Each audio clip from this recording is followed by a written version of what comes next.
Everyone, welcome back to your own channel biology by Preeti ma'am. तो बच्चों, जैसा कि हम ह्यूमन रिप्रोडक्टिव सिस्टम के बारे में पढ़ रहे हैं और लास्ट लेक्चर में हमने मेल रिप्रोडक्टिव सिस्टम को बहुत ही डिटेल में समझा था, तो आज की इस क्लास में हम पढ़ने वाले हैं फीमेल रिप्रोडक्टिव सिस्टम के बारे में। तो क्लास को शुरू करने से पहले चैनल को सब्सक्राइब कर लें, वीडियो को लाइक कर दें और इसे अपने फ्रेंड के साथ शेयर कर दें। तो बच्चों, वीडियो को लास्ट तक देखिएगा, इसमें आपके सारे डाउट क्लियर हो जाएंगे, आपको एक एक पॉइंट क्लियर होगा और आपको ये वीडियो देखने के बाद किसी भी दूसरे वीडियो को देखने की जरूरत नहीं पड़ेगी, आपको सारे कॉन्सेप्ट क्लियर हो जाएंगे। तो आइए स्टार्ट करते हैं। अब बात करें बेटा रिप्रोडक्टिव सिस्टम की। तो जैसा कि मैंने आपको लास्ट लेक्चर में बताया था कि चाहे फीमेल हो चाहे मेल हो, दोनों में ही जो सेक्स ऑर्गन होते हैं वो दो तरीके से होते हैं। एक प्राइमरी सेक्स ऑर्गन होता है और एक सेकेंडरी सेक्स ऑर्गन होते हैं। अब जो ये प्राइमरी सेक्स ऑर्गन होते हैं ये मेल होते हैं और ये गैमेटोजेनेसिस करते हैं, यानी कि एग बनाएंगे या ओवम बनाएंगे। तो ये क्या करेंगे? गैमेटोजेनेसिस करेंगे। अब गैमेटोजेनेसिस में फॉर्मेशन ऑफ ओवम को क्या कहते हैं? oogenesis। ठीक है, और ये जो ओवम है ये कौन बनाएगा? ओवरी। तो जो प्राइमरी सेक्स ऑर्गन होता है ये ओवरी होता है। और दूसरा कि ये जो ओवरी होती है बेटा, ये कुछ हार्मोन सेक्रेट करेगी जैसे कि एस्ट्रोजन और प्रोजेस्टेरॉन, और ये जो सेक्स हार्मोन होते हैं ये रिस्पॉन्सिबल होते हैं किसी भी फीमेल कैरेक्टरिस्टिक्स के लिए। ठीक है, अब इसके बाद आते हैं secondary sex organ. Secondary sex organ का काम क्या होता है? अब भाई जो ओवरी ने ओवम बनाया यानी एग बनाया, अब इस एग को ले जाने का काम कौन करेगा? ठीक है, तो उसका काम करते हैं ये secondary sex organ. Secondary sex organ में क्या होता है? कंडक्शन होता है, यानी कि ट्रांसपोर्टेशन। जो एग बना, ओवम बना, इसका ट्रांसपोर्टेशन होता है। ठीक है, और कॉपुलेशन। कॉपुलेशन मतलब कि इंसेमिनेशन। इंसेमिनेशन में क्या होता है कि जो मेल जेनिटेलिया होता है, तो मेल जेनिटेलिया का फीमेल जेनिटेलिया में कांटेक्ट होना। ठीक है, तो ये इंसेमिनेशन होता है, यानी कि वेजाइना में पेनिस का एंटर करना। ठीक है, तो ये इंसेमिनेशन कहलाता है। अब ये जो सेकेंडरी सेक्स ऑर्गन होते हैं इसमें तीन कैटेगरीज आती हैं। इसमें होता है एक्सटर्नल जेनिटेलिया। अब इस एक्सटर्नल जेनिटेलिया में आ जाता है mons pubis, labia majora, labia minora और क्लिटोरिस। ठीक, जबकि जो एसेसरी डक्ट होती हैं इनमें आती हैं फैलोपियन ट्यूब या फिर ओविडक्ट और यूटेरस, सर्विक्स और वेजाइना। तो ये एसेसरी डक्ट होती हैं। और ये जो डक्ट यानी कि नलिकाएं, ठीक है, तो जो ओवम बना, जो एग बना, ये इन्हीं ट्यूब से होते हुए आगे प्रोसीड होता है। ठीक है, इसके बाद आती है एसेसरी ग्लैंड। जो एसेसरी ग्लैंड है इनमें आ जाती है मेमरी ग्लैंड। ठीक है, तो इन सबको हम डिटेल में समझेंगे। तो जैसे कि एक्सटर्नल जेनिटेलिया, तो एक्सटर्नल जेनिटेलिया में क्या आते हैं? Mons pubis, labia majora, labia minora, clitoris. ठीक है, तो ये सारा चीज, ये डायग्राम है। तो डायग्राम में आप देख सकते हैं कि जो प्राइमरी सेक्स ऑर्गन है हमारा क्या है? ओवरी। तो यहाँ पे ये है हमारी ओवरी। ठीक है, ये कैसे? ये पेयर में होती हैं।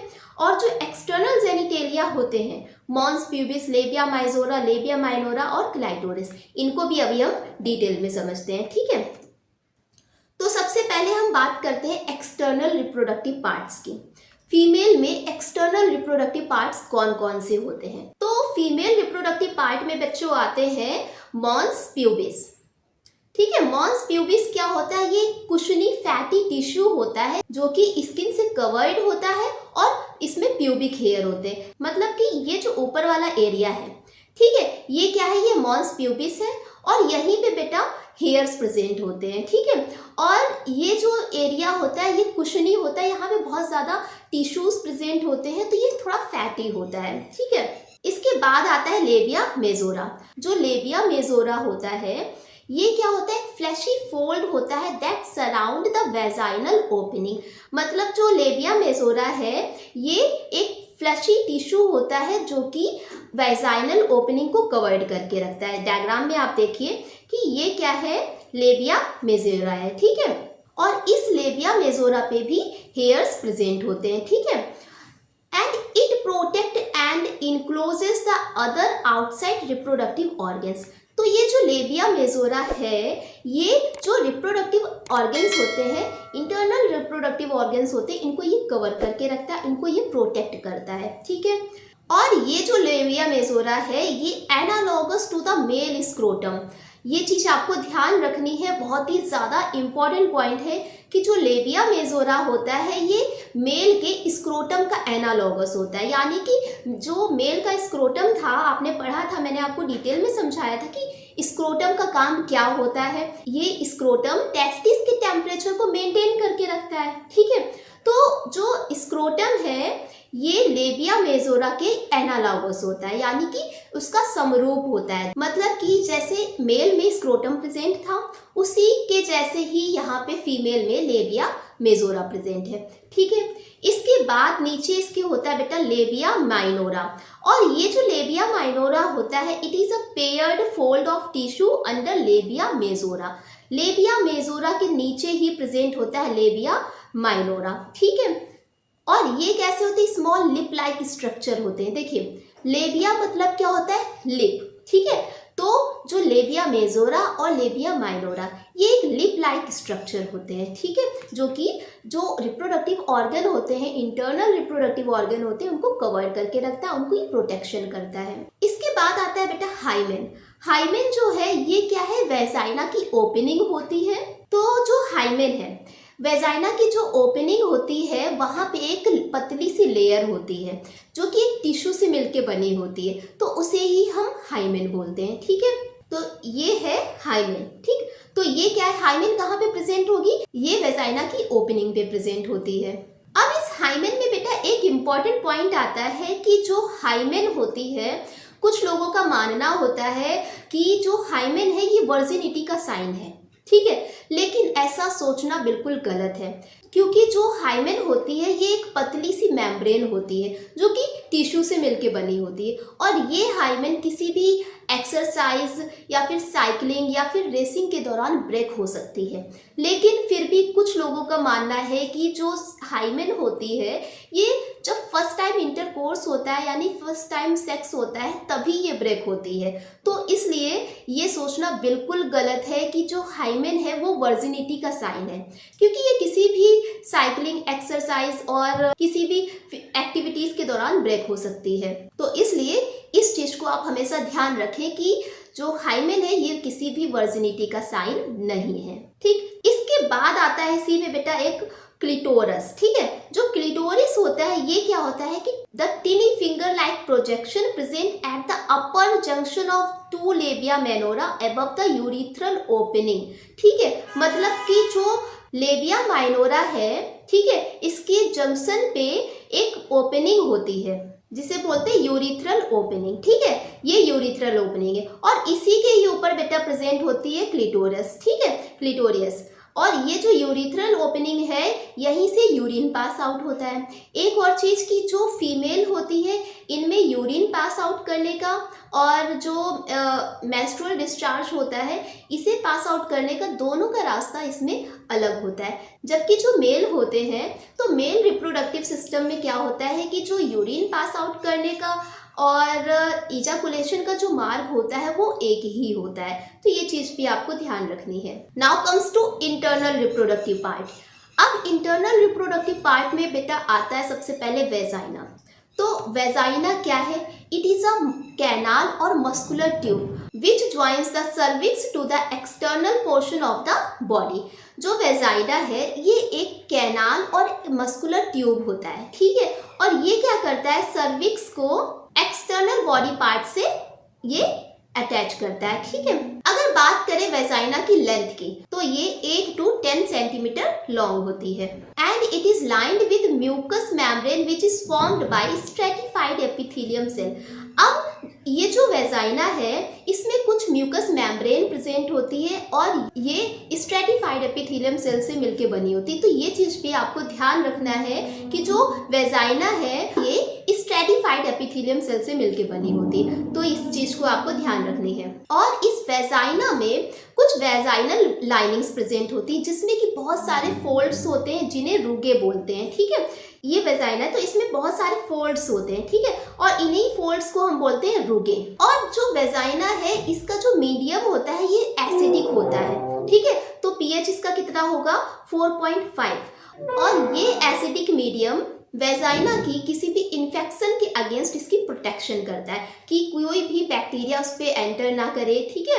तो इन सभी चीज़ों से ये वेजाइना की प्रोटेक्शन करता है। नाउ अब बात करें कि इसका फंक्शन क्या होता है, तो सबसे इम्पॉर्टेंट फंक्शन तो ये है कि जो मेंस्ट्रुअल साइकिल होती है तो जो उसमें जो एंडोमेट्रियम वॉल रैप्चर होती है तो उसका जो डिस्चार्ज होता है, ठीक है, तो वो पास आउट होता है वेजाइना के थ्रू, ठीक। तो this allow discharge of the menstrual flow, ठीक, and as the female organ of coitus. और दूसरा फंक्शन क्या है कि जो वेजाइना है तो इसी में ही जब सेक्सुअल इंटरकोर्स होता है तो इसमें इंसेमिनेशन इसी वेजाइना से ही होता है, तो ये चीज आपको ध्यान रखनी है। And it allow passes to the foetus from the uterus, that's why it is called birth canal. दूसरा पॉइंट कि जो वेजाइना होती है ये जो फीटस होता है, जो एम्ब्रियो होता है, जब ये मैच्योर हो जाता है एक यंग बेबी में तो वो बेबी कहाँ से पास आउट होगा, वो वेजाइना के थ्रू ही बाहर आता है, ठीक है। तो ये चीज हो गया वेजाइना के बारे में। आई थिंक ये चीज आपको समझ में आ गई होगी। Now comes to fallopian tube. तो फैलोपियन ट्यूब की बात करें तो ये पेयर्ड स्ट्रक्चर होता है और इसमें सिलिएटेड एपिथेलियम प्रेजेंट होती है, ठीक है। तो ये है स्ट्रक्चर फैलोपियन ट्यूब का, ठीक है। ये पेयर में होती है जैसे कि ओवरी पेयर में होती है, ठीक है। और जो ओवरी है, ठीक, तो ओवरी को इन्फंटिबुलम कवर करके रखता है, पकड़े रहता है, ठीक है। और वहीं पे ही क्या होती है, फैलोपियन ट्यूब होती है। तो ये पेयर में प्रेजेंट होती है फैलोपियन ट्यूब। और फैलोपियन ट्यूब किसकी बनी होती है, ये सिलिएटेड एपिथेलियम की बनी होती है। And they are narrow tubes which attach to the upper portion of the uterus. और ये क्या है, पतली सी ट्यूब होती है जो कि यूट्रस के अपर पोर्शन से अटैच होती है। यूट्रस यानी कि गर्भाशय, गर्भाशय के ऊपरी पोर्शन से ये अटैच होती है, ठीक है। डायग्राम में आप देख सकते हैं कि ये फैलोपियन ट्यूब है और ये यूट्रस के ऊपरी पोर्शन से ये अटैच है, ठीक है। ये fallopian tube. Fallopian tube act as a tunnel for the egg cells. तो जो फैलोपियन ट्यूब है ये एक तरीके से जो एग होता है उसके लिए टनल का काम करता है। और जो एग और स्पर्म का फर्टिलाइजेशन होता है तो वो इसी फैलोपियन ट्यूब में होता है। तो ये चीज़ भी आपको ध्यान रखनी है।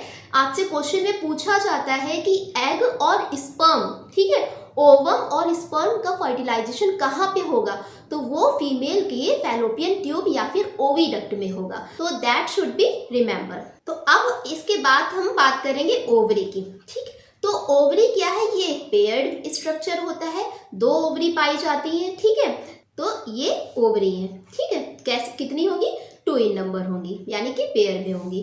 Ovaries are the primary female sex organ that produce the female gamete ovum and several steroid hormone, जिन्हें बोलते हैं ओवेरियन हार्मोन। तो जो ओवरी है ये प्राइमरी फीमेल सेक्स ऑर्गन होता है और यहीं पे प्रोड्यूस होगा ओवम या फिर एग। तो ये चीज आपको ध्यान रखनी है कि एग कहाँ प्रोड्यूस होगा, ओवम में, ठीक है। और साथ ही साथ ये प्रोजेस्टेरॉन और एस्ट्रोजन हार्मोन का भी सेक्रेशन करती है, ठीक है। और ये जो ओवरी है ये एक आमंड शेप्ड स्ट्रक्चर होती है, ठीक है। पेयर्ड होगी और आमंड शेप्ड इन स्ट्रक्चर होंगी, ठीक। And it is attached to the abdominal wall by mesovarium. तो जो ओवरी होती हैं ये एब्डोमेन से मेसोवेरियम के द्वारा ये अटैच्ड रहती हैं। तो ये चीज आपको ध्यान रखनी है। Each ovary is covered by thin epithelium which encloses the ovarian stroma which is divided into peripheral cortex और इनर मेडुला। और ये जो ओवरी होती है ये एक पतली सी लेयर से कवर होती है जिनको बोलते हैं एपिथेलियम, ठीक है। और ये जो एपिथेलियम होती है ये ओवेरियन स्ट्रोमा को कवर करके रखती है और ये 2 पार्ट में डिवाइड होती है। एक पेरिफेरल कॉर्टेक्स यानी कि आउटर, ठीक है, कॉर्टेक्स का मतलब ही होता है कि आउटर साइड, ठीक है, और इनर साइड मेडुला, ठीक है। दूसरा हो जाएगा inner medulla. Fallopian tube extend from periphery of ovary to the uterus. अब ये जो पेरिफेरी है, ठीक है, मतलब ऊपरी लेयर, ठीक। तो यहीं से जो फैलोपियन ट्यूब है ये आगे बढ़ के यूट्रस तक पहुंचती है, ठीक है। और यही ओवरी के पास एक फनल शेप्ड स्ट्रक्चर होता है जिसको बोलते हैं इन्फंडिबुलम, और इस इन्फंडिबुलम के पास होती है फिम्ब्री, ठीक है। और ये फिम्ब्री एक फिंगर लाइक स्ट्रक्चर होते हैं, डायग्राम में आप देख सकते हैं कि ये फिम्ब्री है, ठीक है, और ये फिंगर लाइक स्ट्रक्चर है। तो जैसे ही ओवम आता है ये उस ओवम को कैप्चर कर लेते हैं, ठीक है। तो ये हो गया बेटा ओवरी के बारे में। मतलब कि जो ओवरी होती है ये क्या करेंगी, ये ओवम का प्रोडक्शन करेंगी और साथ ही साथ ये प्रोजेस्टेरॉन और एस्ट्रोजन हार्मोन का सेक्रेशन करेंगे, ठीक है। अब ओवरी ने एग बनाया, ठीक है। अब ये एग कहाँ पहुंचेगा, फैलोपियन ट्यूब से होते हुए ये यूट्रस में पहुंचा। तो अब हम इस बात करेंगे यूट्रस के बारे में, ठीक है। सबसे पहले कि जो यूट्रस होता है बेटा इसको बोलते हैं वर्म और हिस्टीरिया। तो यही आपसे क्वेश्चन में पूछ दिया जाता है कि यूट्रस का दूसरा नाम क्या है, तो यूट्रस को वर्म भी बोलते हैं और हिस्टीरिया भी बोलते हैं। तो that point should be remember. Uterus जो होता है बेटा ये इन्वर्टेड पियर शेप्ड का होता है, यानी कि जो नाशपाती होती है पियर होती है, जब आप उसे उल्टा करेंगे तो जिस तरीके से वो पियर दिखती है, नाशपाती दिखती है, सेम उसी तरीके से स्ट्रक्चर होता है यूट्रस का। तो ये है यूट्रस, ठीक है। यूट्रस हॉलो मस्कुलर स्ट्रक्चर होता है जिसमें थिन वॉल प्रेजेंट होती है, और यूट्रस की जो ओपनिंग होती है, ठीक है, तो ये होती है सर्विक्स के द्वारा, ठीक है। जो सर्विक्स है, ठीक, वेजाइना के, अब ये वेजाइना है, वेजाइना के बाद आगे आता है सर्विक्स, ठीक है, और सर्विक्स के आगे ही आता है यूट्रस। मतलब कि जो यूट्रस की ओपनिंग होगी तो वो क्या होगी, वो सर्विक्स होगी, ठीक है। तो सर्विक्स किसका पार्ट हो जाएगा, ये यूट्रस का। और कई बुक्स में सर्विक्स को वेजाइना का भी पार्ट बोला गया है और यूट्रस का भी पार्ट बोला गया है, तो इसे भी आपको ध्यान रखना है। क्योंकि जो सर्विक्स की कैविटी होती है और वेजाइना, ठीक है, सर्विक्स की कैविटी और वेजाइना मिल के क्या बनाते हैं, बर्थ कैनाल। बर्थ कैनाल मतलब कि जब बेबी मैच्योर हो जाता है, जब फीटस जो होता है वो मैच्योर हो जाता है जो कि यूट्रस में होता है, अब ये बेबी, ये बच्चा जो है वो सर्विक्स से होते हुए ये वेजाइना से पास आउट होता है, यानी डिलीवर होता है।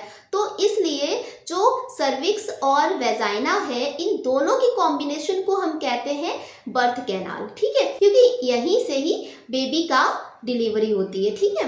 Lines in the pelvic cavity in between rectum and urinary bladder, मतलब कि जो यूट्रस है ये सिचुएटेड कहाँ पे होगा, तो ये रेक्टम और यूरिनरी ब्लैडर के बीच में होता है, ठीक है।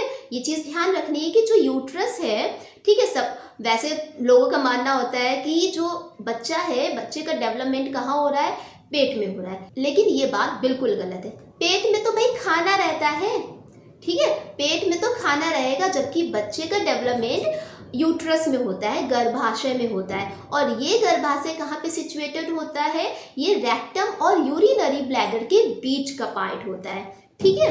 और इस यूट्रस में 3 लेयर प्रेजेंट होती है। सबसे आउटर लेयर होती है पेरीमेट्रियम, मिडिल लेयर होती है मायोमेट्रियम और सबसे इंटरनल लेयर होती है एंडोमेट्रियम, ठीक है। तो अब सबसे इम्पॉर्टेंट पार्ट होता है यूट्रस, ठीक है।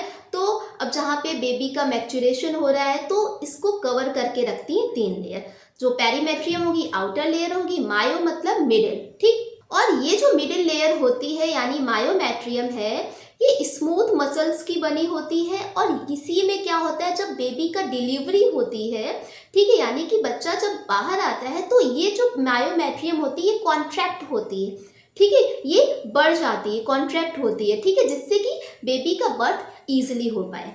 इसके बाद सबसे इंटरनल लेयर होती है एंडोमेट्रियम, ये सबसे ज्यादा इंपॉर्टेंट लेयर होती है, ठीक है। It line the uterine wall and undergo cyclic changes during menstrual cycle. ये जो एंडोमेट्रियम लेयर होती है इसी में ही जब मेंस्ट्रुअल साइकिल होती है तो इसमें चेंजेस आते हैं, ठीक है। अब एंडोमेट्रियम का सबसे इंपॉर्टेंट रोल क्या होता है, अब देखिए सबसे इंपॉर्टेंट काम क्या होता है एंडोमेट्रियम का।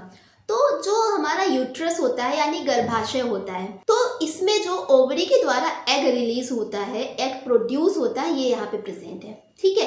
अब ये यूट्रस वेट करता है किसी भी स्पर्म का, ठीक है। अब भाई एग तो प्रेजेंट है वहां पे, अब वो वेट करता है कि कब इंटरकोर्स मीयोसिस हो और स्पर्म एंटर करे, ठीक है, और फर्टिलाइजेशन हो और उससे एक एम्ब्रियो बने, ठीक है। लेकिन और उस एम्ब्रियो के बनने से, उसका मैच्योरेशन होने से एक बेबी बनता है। अब जो एंडोमेट्रियम वॉल होती है, ठीक है, तो ये जो एंडोमेट्रियम वॉल होती है ये बेबी के मैच्योरेशन में बहुत ज़्यादा हेल्प करता है, ठीक है। जो फीटस होता है, जो एम्ब्रियो होता है, उसके डेवलपमेंट के लिए बहुत ही ज़्यादा इम्पॉर्टेंट होती है। तो इसलिए अगर स्पर्म पहुंचा, ठीक है, एग से मिला, तो फर्टिलाइजेशन हो जाएगा, जाइगोट बनेगा, एम्ब्रियो बनेगा, इसके बाद बेबी का डेवलपमेंट होगा, ठीक है, और उसमें रोल होता है एंडोमेट्रियम वॉल का। लेकिन अगर यहीं पर स्पर्म एग से नहीं मिलता है तो क्या होता है कि जो एंडोमेट्रियम वॉल होती है उदास हो जाती है। अब ऐसी कंडीशन में क्या है कि जो एंडोमेट्रियम होती है तो ये अपने आप को ब्रेक करने लगती है, अब क्योंकि जो एंडोमेट्रियम लेयर है, एंडोमेट्रियम वॉल है यूट्रस की, तो ये एक टिश्यू से मिलकर बनी है, ठीक है। तो ये जब ब्रेक होती है तो उसी दौरान, तो तभी क्या होता है कि हर महीने जो पीरियड आता है तो जो एंडोमेट्रियम वॉल होती है उसके ब्रेक होने के कारण ही ये जो डिस्चार्ज होता है वो आता है, ठीक है। और ये डिस्चार्ज जो है ये वेजाइना के थ्रू पास आउट होता है, तो इसे ही हम बोलते हैं मेंस्ट्रुअल साइकिल। तो अब आपको ये भी समझ में आ गया होगा कि मेंस्ट्रुअल साइकिल क्यों होती है, ठीक है, और क्या रीज़न है इसका, और शॉर्ट में इसे एमसी बोलते हैं, ठीक। तो ये हो गया एंडोमेट्रियम वॉल के बारे में। आई होप ये चीज़ आपको समझ में आ गई होगी। Now comes to accessory gland, या जिन्हें बोलते हैं मैमरी ग्लैंड, ठीक। अब मैमरी ग्लैंड जो होती है ये मॉडिफाई होती है स्वेट ग्लैंड, ठीक है। जो मैमरी ग्लैंड है ये किसकी मॉडिफिकेशन है, ये स्वेट ग्लैंड की मॉडिफिकेशन है, ठीक है। तो ये चीज़ आपको ध्यान रखनी है। The mammary glands are paired structure that contain glandular tissue and variable amount of fat. जो मैमरी ग्लैंड होती हैं, ठीक है, ये पेयर्ड स्ट्रक्चर होती है, भाई ब्रेस्ट में पेयर के फॉर्म में होती है, ठीक। और इनमें क्या होता है, कुछ ग्लैंडुलर टिश्यू होते हैं और इनमें बहुत ज़्यादा अमाउंट में फैट प्रेजेंट होता है, ठीक है। And the glandular tissue of each breast is divided into 15 to 20 mammary lobes containing clusters of cells called alveoli. अब ये जो ग्लैंडुलर टिश्यू होते हैं इनमें 15 से 20 मेमोरी लोब्स होते हैं जिनमें क्या होता है, एल्वियोलाई होती है, ठीक है। तो डायग्राम में आप देख सकते हैं कि ये क्या है, ये एल्वियोलाई है, ठीक है, और ये फैट है, ठीक है, जो कि क्या है, ग्लैंडुलर टिश्यू है, ठीक। The cells of alveoli secrete milk. अब ये जो सेल्स होती हैं एल्वियोलाई की, ठीक है, तो यही मिल्क का सेक्रीशन करती हैं, और ये जो मिल्क है ये स्टोर हो जाता है जो एल्वियोलाई की कैविटीज होती हैं उनमें स्टोर हो जाता है, ठीक। Alveoli opens into mammary tubules, और ये एल्वियोलाई किस में ओपन होगी, मेमोरी ट्यूब्यूल्स में ओपन होगी, ठीक। अब बहुत सारी मेमोरी ट्यूब्यूल्स मिलकर क्या बना लेती हैं, मेमोरी डक्ट बना लेती हैं, ठीक है। बहुत सारी मेमोरी ट्यूब्यूल्स मिलके डक्ट बना लेंगी, मेमोरी डक्ट बना लेंगी, ठीक है। अब और ये मेमोरी डक्ट जो है ये सारी ज्वाइन होके क्या बना लेंगी, एम्पुला बना लेंगी, ठीक है। और इस एम्पुला के आगे क्या होता है, निप्पल, ठीक है। और जब बेबी सक करता है तो इसी एम्पुला से होते हुए मिल्क बाहर आता है, ठीक है। तो ये चीज हो गई मेमोरी ग्लैंड के बारे में। तो आज की इस वीडियो में हमने क्या क्या सीखा कि जो फीमेल रिप्रोडक्टिव सेक्स ऑर्गन होते हैं तो उनमें क्या है कि प्राइमरी सेक्स ऑर्गन होते हैं और सेकेंडरी सेक्स ऑर्गन होते हैं। प्राइमरी सेक्स ऑर्गन में क्या आ जाता है, ओवरीज आ जाती हैं, ठीक है, क्योंकि ओवरी जो होती है ये पेयर में होती है तो इसलिए इन्हें ओवरीज बोलते हैं। और ये ओवरी क्या सेक्रेट करती है, और ये ओवरी ओवम और एग का प्रोडक्शन करेंगी, और साथ ही साथ ये प्रोजेस्टेरॉन और एस्ट्रोजन हार्मोन का सेक्रेशन करती है जो कि फीमेल सेक्स ऑर्गन होते हैं, ठीक है। इसके बाद सेकेंडरी सेक्स ऑर्गन में क्या आ जाएंगे, आपके एक्सटर्नल जेनिटेलिया आ जाएगा, ठीक है, और आपकी एसेसरी ग्लैंड आ जाएंगी और एसेसरी डक्ट आ जाएंगी, ठीक है। तो ये सारी चीजें हो गई। तो आई होप ये चीजें आपको सारी समझ में आई होंगी, ठीक। तो अगर आपने अभी तक चैनल को सब्सक्राइब नहीं किया है तो चैनल को सब्सक्राइब कर लें, वीडियो को लाइक कर दें और इसे अपने फ्रेंड के साथ शेयर कर दें। तो पढ़ते रहिए, मस्त रहिए। Thanks for watching.